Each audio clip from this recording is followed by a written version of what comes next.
Hi friends, അപ്പോൾ കഴിഞ്ഞ വീഡിയോയിൽ ഞാൻ പറഞ്ഞതുപോലെ തന്നെ ഇന്ന് നമുക്ക് ഒരു കുറച്ചധികം വീഡിയോസ് അപ്ലോഡ് ചെയ്യണം. കാരണം ഒട്ടും സമയമില്ലാത്തത് കൊണ്ട് തന്നെ ഇന്നത്തെ എൻ്റെ ചാനൽ തന്നെ കുറച്ചധികം വീഡിയോസ് അപ്ലോഡ് ചെയ്യുന്നതായിരിക്കും.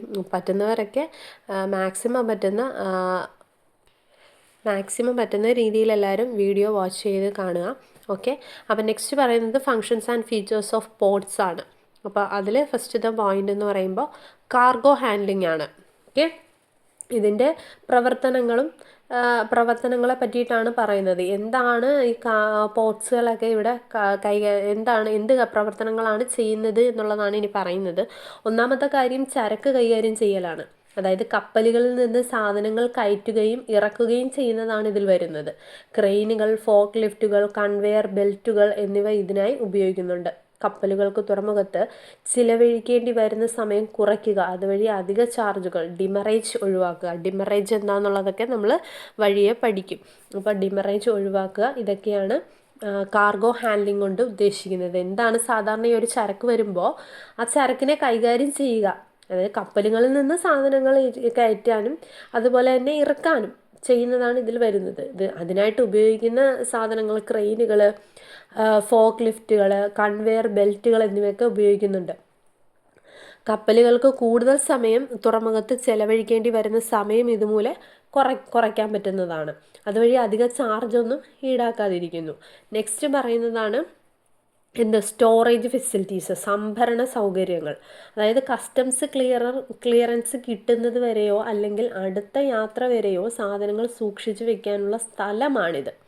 വെയർഹൗസുകൾ, കണ്ടെയ്നർ സ്റ്റേഷനുകൾ, കേടുവരാതെ സാധനങ്ങൾ സൂക്ഷിക്കാൻ എന്ത് ചെയ്യുന്നുണ്ട്, കോൾഡ് സ്റ്റോറേജുകൾ എന്നിവ ഇതിനകത്ത് ഉണ്ടായിരിക്കും. അതായത് ഇപ്പം സീ ഫുഡ്, അതുപോലെ പഴങ്ങൾ, പച്ചക്കറികൾ പോലെയുള്ള സാധനങ്ങളൊക്കെ ഉണ്ടെങ്കിൽ അതിൽ ടെമ്പറേച്ചറൊക്കെ അനിവാര്യമാണ് അല്ലേ. ഇപ്പം മരുന്നുകൾ പോലുള്ള സാധനങ്ങളൊക്കെ ആണെങ്കിൽ ഇൻസുലിന്, വാക്സിനൊക്കെ ആണെന്നുണ്ടെങ്കിൽ ടെമ്പറേച്ചർ അതിന് ഓക്കെ ആയിരിക്കണം. അപ്പം അങ്ങനെയൊക്കെ ഉള്ള സാധനങ്ങളുണ്ടെങ്കിൽ റീഫർ സിസ്റ്റം അതിനകത്ത് ഉപയോഗിക്കാറുണ്ട്. അപ്പം ഒരുപാട് കാര്യങ്ങൾ, അതിനകത്തുള്ള സൗകര്യങ്ങൾ, സ്റ്റോറേജിൻ്റെ ഫെസിലിറ്റീസുകളൊക്കെ ഒരുക്കിയിട്ട് തന്നെയാണ് ചരക്കുകൾ കൈമാറ്റം ചെയ്യുന്നത്. അപ്പം അതാണ് ഇവിടെ പറയുന്നത്. കസ്റ്റംസ് ക്ലിയറൻസ് കിട്ടുന്നത് വരെയോ അല്ലെങ്കിൽ അടുത്ത യാത്ര വരെയോ സാധനങ്ങൾ സൂക്ഷിച്ചു വെക്കാനുള്ള സ്ഥലമാണിത്. അതായത് വെയർഹൗസുകളും കണ്ടെയ്നർ സ്റ്റേഷനുകളും ഒക്കെ കേടുവരാതെ സാധനങ്ങൾ സൂക്ഷിക്കാൻ വേണ്ടി കോൾഡ് സ്റ്റോറേജുകളൊക്കെ ഉപയോഗിക്കുന്നുണ്ട്. നെക്സ്റ്റ് പറയുന്നതാണ് കസ്റ്റംസ് ആൻഡ് ഡോക്യുമെൻറ്റേഷൻ. എന്താണ് കസ്റ്റംസ് ആൻഡ് ഡോക്യുമെൻറ്റേഷൻ എന്ന് പറഞ്ഞാൽ, അതായത് തുറമുഖങ്ങൾ ഒരു രാജ്യത്തിൻ്റെ അതിർത്തിയായിട്ടാണ് പ്രവർത്തിക്കുന്നത്. അതിനാൽ സാധനങ്ങൾ പരിശോധിക്കാനും നികുതി ഈടാക്കാനും ഇവിടെ കസ്റ്റംസ് അധികൃതർ ഉണ്ടാകും. ഇപ്പോൾ EDI, ഇലക്ട്രോണിക് ഡേറ്റ ഇൻ്റർചേഞ്ച് പോലുള്ള ഡിജിറ്റൽ സംവിധാനങ്ങൾ ഉപയോഗിച്ച് ഈ കാര്യങ്ങൾ വേഗത്തിൽ ചെയ്യുന്നുണ്ട്.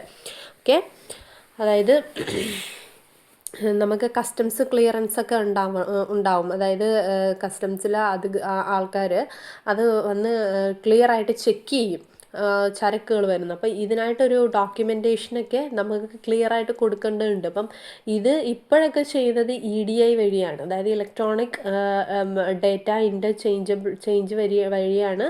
ഈ സംവിധാനങ്ങൾ ഉപയോഗിച്ചിട്ടൊക്കെയാണ് വേഗത്തിൽ കസ്റ്റംസിൻ്റെ കാര്യങ്ങളൊക്കെ നോക്കി പോകുന്നത്. അപ്പം അതുകൊണ്ട് തന്നെ വളരെ സുരക്ഷിതമായിട്ടായിരിക്കും കാര്യങ്ങൾ നീക്കുപോക്ക് ചെയ്യുന്നത്. നെക്സ്റ്റ് പറയുന്നത് കണക്ടിവിറ്റിയാണ്.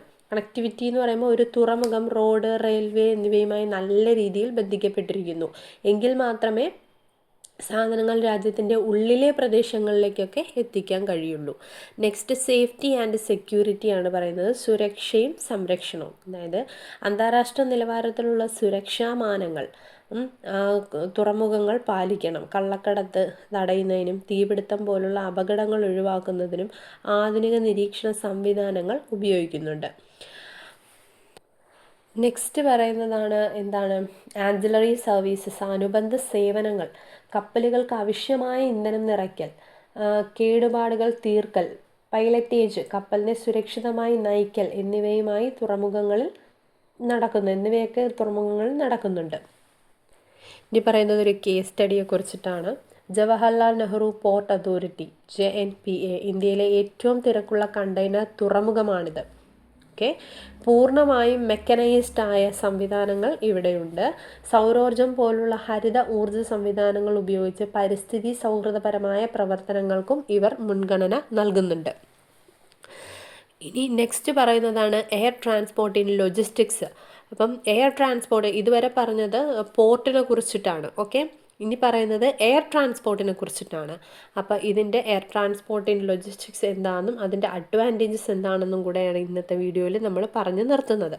അപ്പോൾ വിമാനമാർഗം ഉപയോഗിച്ച് സാധനങ്ങൾ ഒരു സ്ഥലത്ത് നിന്ന് മറ്റിടത്തേക്ക് വേഗത്തിൽ എത്തിക്കുന്ന ഗതാഗത രീതിയാണ് എയർ ട്രാൻസ്പോർട്ട് എന്ന് പറഞ്ഞാൽ. ഇത് ഉയർന്ന വിലയുള്ളതും അടിയന്തരവുമായ സാധനങ്ങൾ കൊണ്ടുപോകാൻ കൂടുതലായി ഉപയോഗിക്കുന്നു. ലോകവ്യാപകമായ വ്യാപാരത്തിന് ഇതിന് വലിയ പ്രാധാന്യമുണ്ട്. ഓക്കെ, അതായത് ഇത് വളരെ ചിലവേറിയ ഒന്നാണെങ്കിൽ കൂടി ഈ വേഗത, സമയം ഒക്കെ കണക്കിലെടുത്തത് കൊണ്ട് ഇത് ഉപയോഗിക്കുന്നുണ്ട്, എയർ ട്രാൻസ്പോർട്ട് ഉപയോഗിക്കുന്നുണ്ട്. Advantages of air transport in logistics. First one പറയുന്നത് സ്പീഡ് തന്നെയാണ്.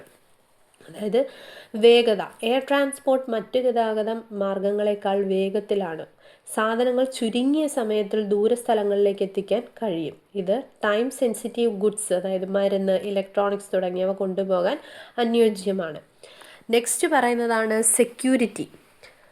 അപ്പോൾ എന്താണ് സെക്യൂരിറ്റി? സുരക്ഷ. വിമാനത്താവളങ്ങളിൽ കടുത്ത സുരക്ഷാ സംവിധാനങ്ങൾ ഉള്ളതിനാൽ സാധനങ്ങൾ സുരക്ഷിതമാണ്. ജ്വല്ലറി, സ്വർണം, അതായത് ഇലക്ട്രോണിക്സ്, പ്രധാന രേഖകൾ പോലെ വില കൂടിയ സാധനങ്ങൾ കൊണ്ടുപോകാൻ ഇതുവഴി കഴിയും. നെക്സ്റ്റ് ഗ്ലോബൽ റീച്ചാണ്. അതായത് ലോക വ്യാപക ബന്ധമുണ്ട്. എയർ ട്രാൻസ്പോർട്ട് ലോകത്തിൻ്റെ വിവിധ രാജ്യങ്ങളെ തമ്മിൽ ബന്ധിപ്പിക്കുന്നു. ദൂരപ്രദേശങ്ങളിലേക്കും സാധനങ്ങളെ എളുപ്പത്തിലെത്തിക്കാനും സഹായിക്കുന്നുണ്ട്. ഇത് അന്താരാഷ്ട്ര വ്യാപാരത്തിന് വലിയ സഹായം ചെയ്യുന്നുണ്ട്. നെക്സ്റ്റ് പറയുന്നത് റിലയബിലിറ്റിയാണ്.